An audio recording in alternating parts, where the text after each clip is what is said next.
Hello दोस्तों, स्वागत है आपके अपने YouTube चैनल कुछ तो बात है। प्लीज़ मेरे इस चैनल को सब्सक्राइब करें, वीडियो को लाइक करें और शेयर करें। तो दोस्तों, आज हमारे प्रधानमंत्री जी ने देश को संबोधित किया और उन्होंने कई सारी बातें कही। थोड़ा लेट संबोधित किया क्योंकि बेचारे बहुत बिजी थे। आप लोग को पता ही है कि आजकल चुनाव में वो बहुत ज़्यादा बिज़ी हैं, तो वो काफ़ी बिज़ी थे चुनाव में। और जब काफ़ी कोरोना अच्छी तरह से फैल गया और इतने लोगों की मृत्यु हो गई, जिनको अब शमशान घाटों में भी टोकन लेना पड़ रहा है उनके परिजनों को, उनको मोक्ष दिलाने के लिए, उनकी क्रियाएं करने के लिए। जब हॉस्पिटलों में जगह नहीं बची लोगों को एडमिट करने के लिए, लोग हॉस्पिटलों के बाहर पड़े हैं, उनको हॉस्पिटल के अंदर बेड नहीं मिल रहे हैं, कईयों को आईसीयू नहीं मिल रहा है, ऑक्सीजन की हर एक राज्य में हॉस्पिटलों की कमी है। सभी राज्य इससे जूझ रहे हैं। और जब देशवासी इतने परेशान हो चुके हैं, महोदय प्रधानमंत्री जी ने देश को संबोधित किया। और संबोधित करने में भी उनके शब्द इतने लड़खड़ाए बोलने में, उनसे बोला भी नहीं जा रहा था। उन्हें समझ ही नहीं आ रहा था मैं बोलूं क्या, क्योंकि वो पूरी तरह फंस चुके थे। फिर भी बोलना तो था ही, देश को संबोधित करना था ही। अगर वो नहीं करते तो लोग और ज़्यादा बोलते कि बस पीएम तो वहीं बिज़ी है चुनावी दुनिया में, अभी तक आया ही नहीं, थाली बजवाई ही नहीं, कैंडल लगवाए ही नहीं। तो उन्होंने कहा कि थाली और कैंडल इतनी जल्दी तो नहीं लगवाऊंगा, थोड़ी सी बातचीत तो इन देशवासियों से भी कर ही लेता हूँ। तो आए और उन्होंने एक बात बोली कि राज्य लॉकडाउन जब भी लगाए जब कोई चारा ना बचे। इनको जाके बताओ भाई, हॉस्पिटलों में बेड नहीं है, लोग हॉस्पिटलों के बाहर लाइन लगाए हुए हैं, ऑक्सीजन नहीं है जो आप दे नहीं रहे हैं, ऑक्सीजन के लिए लोग तड़प रहे हैं। और जब राज्य आपको चिट्ठी लिखता है, आपसे मदद मांगता है, तो आपके जो चमचा नेता हैं वो आके ये बोलते हैं कि राज्य सरकारें तो झूठ बोल रही हैं, नेतागिरी कर रही हैं, सब चीज़ जा रहा है, ऑक्सीजन पर्याप्त मात्रा में दी जा रही है, बेड्स लगवाए जा रहे हैं, पता नहीं क्यों राज्य झूठ बोल रहा है। मुझे तो समझ नहीं आ रहा कि राज्य सरकारें झूठ बोल के क्या कर लेंगी। आप जब सब चीज़ मुहैया कराएंगे तो राज्य सरकार पागल है जो आपको इतना वक्त उनके पास आपको चिट्ठियां लिखने का, आपसे मदद मांगने का। आप हमेशा अपनी कमजोरियां छुपाते क्यों हैं? आपने एक नारा आज भी दे दिया, नारा नहीं मंत्र दिया है कि दवाई भी और कड़ाई भी। जो दवाई आप दे नहीं रहे हैं और कड़ाई हर एक नागरिक अपनी तरह से पूरी करने की कोशिश कर रहा है। जब ज़रूरत हो तब बाहर निकले, ये आप भी बोल रहे हैं, ये हम भी समझ रहे हैं। पर आप अब क्या कर रहे हो? आपने बोला अब हम जो रैलियां निकालेंगे उसमें हजारों की संख्या में लोग नहीं आएंगे, अब खाली 500 लोग आएंगे।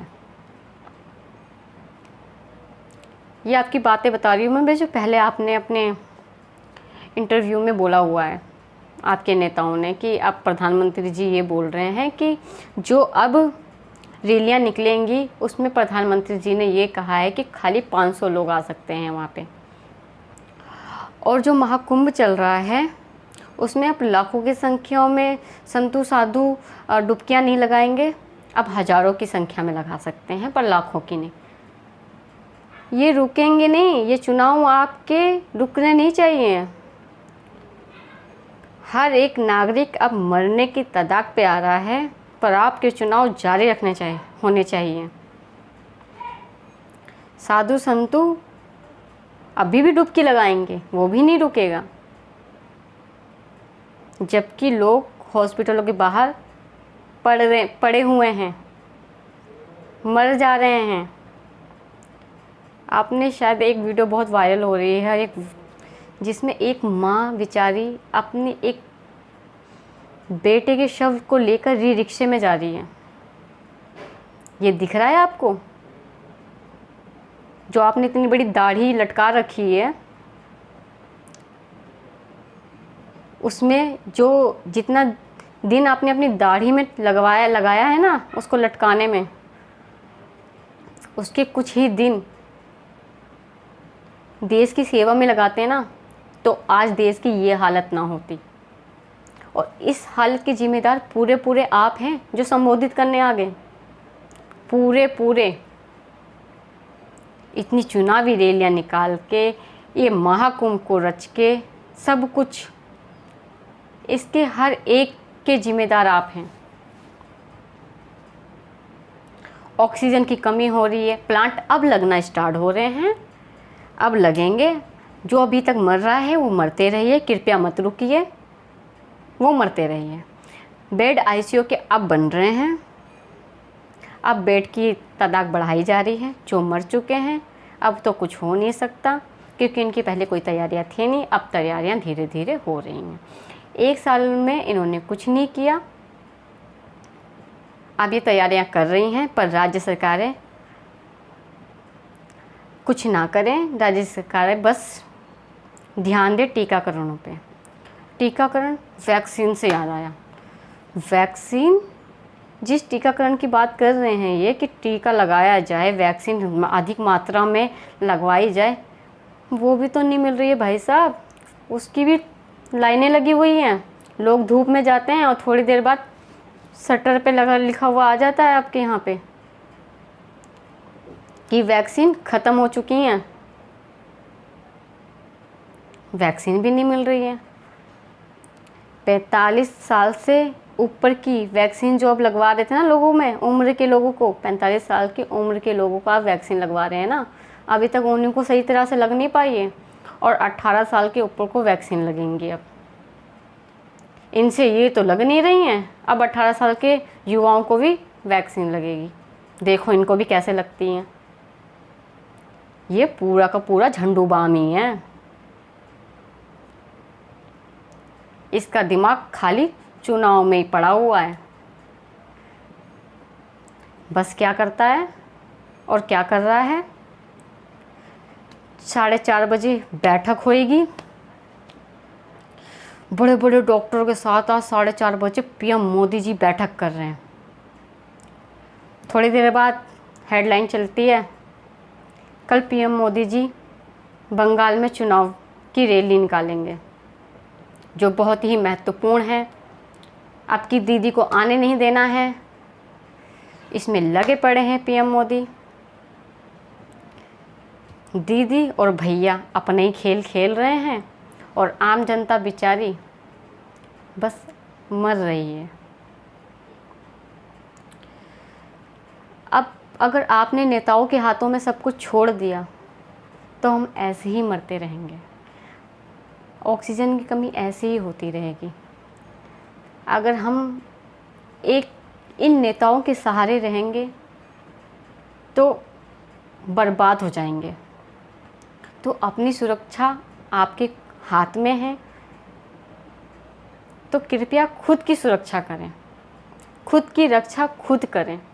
इन नेताओं के सहारे मत छोड़िए।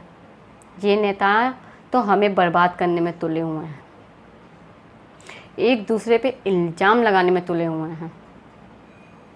ये आपकी सुरक्षा का ध्यान नहीं रखेंगे। आपकी सुरक्षा को आपको खुद को ध्यान रखना पड़ेगा।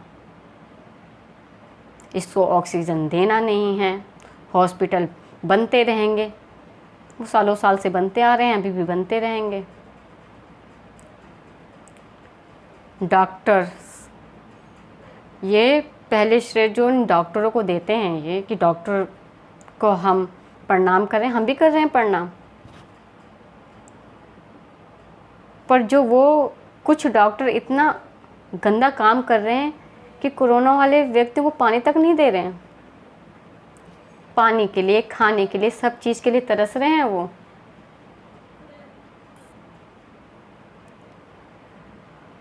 खाली बेड आईसीयू के उनको प्राप्त हो जाते हैं जिनके पास वीआईपी, जो वीआईपी होते हैं, जिनके मंत्रियों के साथ उठना बैठना होता है, जान पहचान होती है। और आम आदमी तो अभी भी आप जाके हॉस्पिटल के बाहर देखिए, बेचारा रोता बिलखता पड़ा होगा कि हमें एक बेड मिल जाए। और यहाँ ये देश को संबोधित कर रहे हैं, फालतू की भाषण दे रहे हैं, दुनिया वालों का उल्लू बना रहे हैं, बस उल्लू। तो आप लोगों से विनती करती हूँ कि अपनी सुरक्षा खुद करें, इन नेताओं के ऊपर निर्भर ना रहें। धन्यवाद।